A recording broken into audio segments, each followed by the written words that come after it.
Bago po natin simulan ang Chapter 7, maaaring pakipindot ang like and subscribe, at mag-iwan ng komento sa ibaba. Maraming salamat po.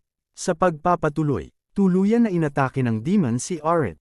Makikita sa pag-atake ng demon ang lakas neto. Ngunit nakaiwas si Aerith sa sinagawang pag-atake ng demon.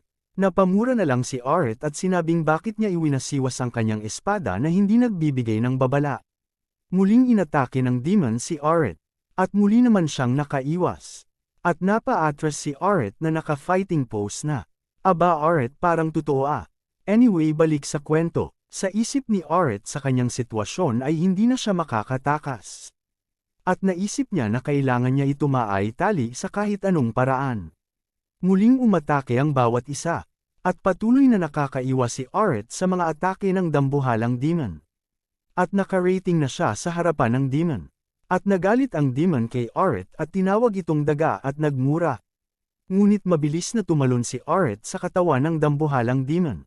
At nagsigawa ng isang pag-atake, na sanhi upang maitarak niya ang kanyang punyal sa lig ng dambuhalang demon.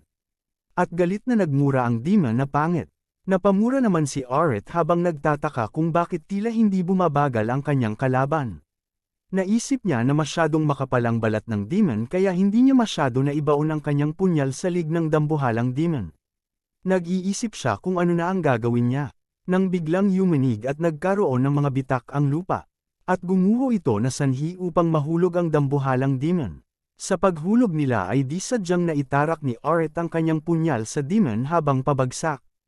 At habang pabagsak si Aerith nag-triple time siya ng pagmumura sa takot. Bars. Sa sobrang taas ng kanilang binagsakan ay tila mukha silang bulalakaw na bumagsak sa ibaba. At naglikha ng malakas na pagsabog. Napapikit naman ang mga mata ng mga pangit na extra. At nagtanong ang isang babae kung ano ang nangyayari. Makikita ang anino ni Aerith sa ibabaw ng demon na napakaangas sa mga mata ng mga demon na extra. Ngunit sa loob-loob ni Aerith ay tila nagtataka at nasabi na lang na nakaligtas siya. Sa palagay niya ay naibagsak niya ang demon dahil ibinuhos niya ang kanyang bigat sa demon. Ngunit ayaw niya maniwala. Naku Aerith, ang gulo mo para kang bulbol. Inisip niya na nahulog siya mula sa itaas kaya napagtanto niya na ang kanyang binagsakan ay at hindi siya makapaniwala dahil ang sentro ng base ng mga kalaban. Nagsabi ang isang demon na pangit, na ang 7 Corps Commander. At sinabi sino ang tao na yon. Wika ng pangit na babae na demon. Nagtataka naman ang isa niyang kasama na extra din at sinabing napakalakas ng tao na yon. Gulat naman na nalaman ni Aerith na ang kanyang napatay ay ang 7 Corps Commander. Iniisip niya na bumagsak siya sa gitna ng base ng kalaban at napatay ang 7 Corps Commander. Sa harapan nila, sandali lang wika niya at napatingin sa Demon King. At napamura ito at sinabing hindi bayan ang Demon King. At pinapakita ang Demon King na napakalaki sa paningin ni Aerith. Naiisip ni Aerith na napakababa ng tingin sa kanya ng Demon King at mukhang mamamatay na siya. Nang biglang may narinig siyang tumatawag sa kanyang pangalan. Hero, wika ni Aerith at pinapakita na malubha na ang lagay ng hero. Nagtanong ang hero kung ano ang ginagawa ni Aerith sa lugar na yon. At sinabing alam mo naman na ako ay magse-self-destruction kaya bakit ka pa nagpunta dito, wika ng hero kay Aerith. Humingi naman ng tawad si Aerith at sinabing gusto niya tuparin ang misyon na binigay sa kanya. Naumalis na, ngunit bigla nagsalita ang hero na. Ikaw talaga, wika niya kay Aerith habang nakahawak sa balikat ni Aerith. Dagdag na niya na ang gusto ng hero na kahit man lang si Aerith lang ang makaligtas. Nagtataka naman si Aerith na hininto ng hero ang self-destruction. Iniisip naman ng hero na, taliwas sa kung paano siya kilala sa buong mundo, siya ay isang taong mabait at maharlika. At kung ikaw ang magiging sunod na hero, at sinabing o mundo, nanunood ka ba? Ito ang aking huling kahilingan. Kaya pakiusap, hayaan mo na mabuhay itong tao na to. Wika ng hero, at bigla siyang nagliwanag at hinawakan niya ang kamay ni Aerith. At sinabing pakiusap, pahintulutan mo na bigyan siya ng fragment kahit isa lang, wika ng hero. At mistula ang gintong enerhiya ay pumapasok sa katawan ni Aerith. At nagliwanag ito ng napakaliwanag. At nasilaw ang Demon King. At napasabi na ang liwanag na yon ay kakaiba sa self-destruction.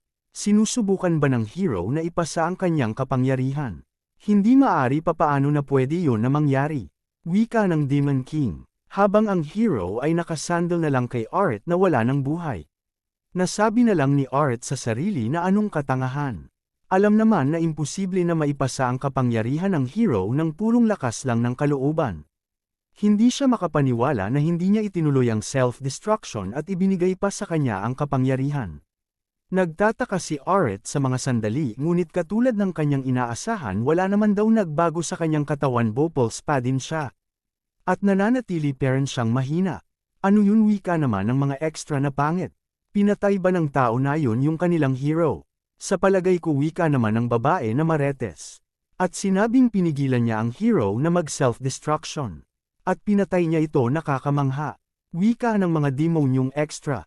Ngunit sa tingin nila kay Art ay nakakaranas ng matinding paghihirap. At kung tinangganap niya ang ganong kalakas na pag-atake, walang paraan para maging okay lang siya.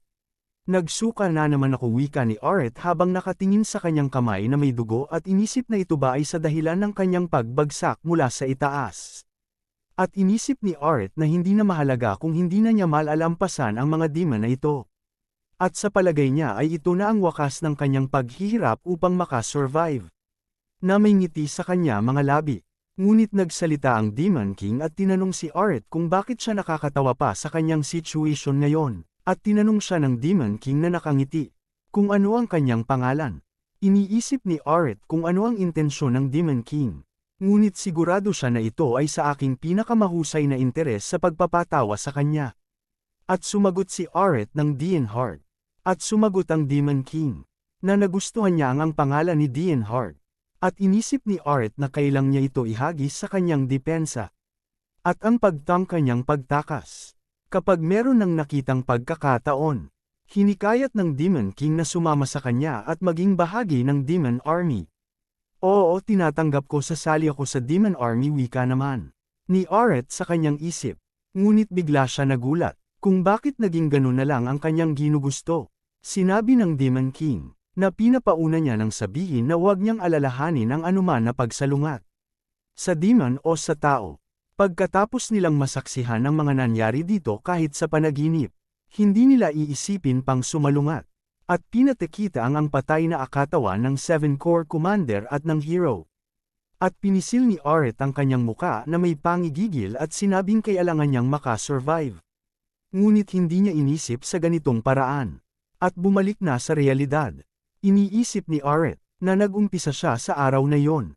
Lahat ng tao, sa Demon King Castle, ang hari, sa kanyang sarili, ipinaalam niya sa kanyang mga kasama na si Dienhart ay, mayroon na hindi matatawaran na kapangyarihan. Dapat talaga nilang i-tone down a notch.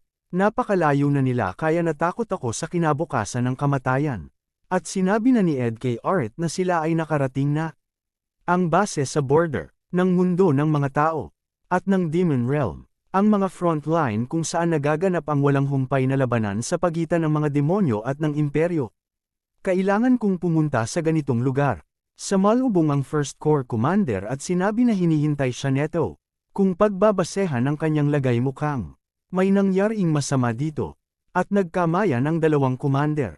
Dapat ay tinanggihan ko siya noon at doon, ngunit naisip kong mamamatay ako kapag tumanggi ako, kaya hindi ko maiwasan. Iniisip ni Art na nangiti. At kung iisipin mula pa lang ng umpisa ay wala na siyang pagpipilian. At natawa na lang siya at nasabing, ha, ang buhay ko. Iniisip naman ng First Corps Commander, na katulad ng kanyang inaasahan, na ang ekspresyon ng muka ni Art ay napaka-aliwalas pagkatapos niya umalis a Demon King Castle. Sigurado ako at inaabangan ko siya sa pakikipaglaban. Mula nagsalita ang First Corps Commander. At humingi ng patawad, kung nadismaya ba siya. Ngunit sa ngayon, huminahon muna sila sa pakikipaglaban. Hindi nila alam kung ang pakikipaglaban kung kailan muli mag-uumpisa kaya sinabi niya kay Art na maghanda na. Nang mas maaga, iniisip naman ni Art na may pagtataka kung sino ang sinasabihan ng First Corps Commander. Na sino ang kanyang inaabangan at kung saan. At sinabi ni Art na ang ibig mo bang sabihin ay ang Corps? Ngunit sinabi ng First Commander na siya din ang tinutukoy neto, na nagpag-ulat naman kay Art. Gusto ko na sumama ka sa pakikipaglaban kapag ang mga kawal ng Empire ay nagsimula ng umatake. At ini-imagine ni Aret ang Empire at ang mga hero neto. At makikita sa kanyang reaction. Natakot ito. At, nasabi pa niya na, gusto mo ba ako lumaban, wika ni Aret? At Aret, good luck, rest in peace. At dyan po nagtatapos, maraming salamat po.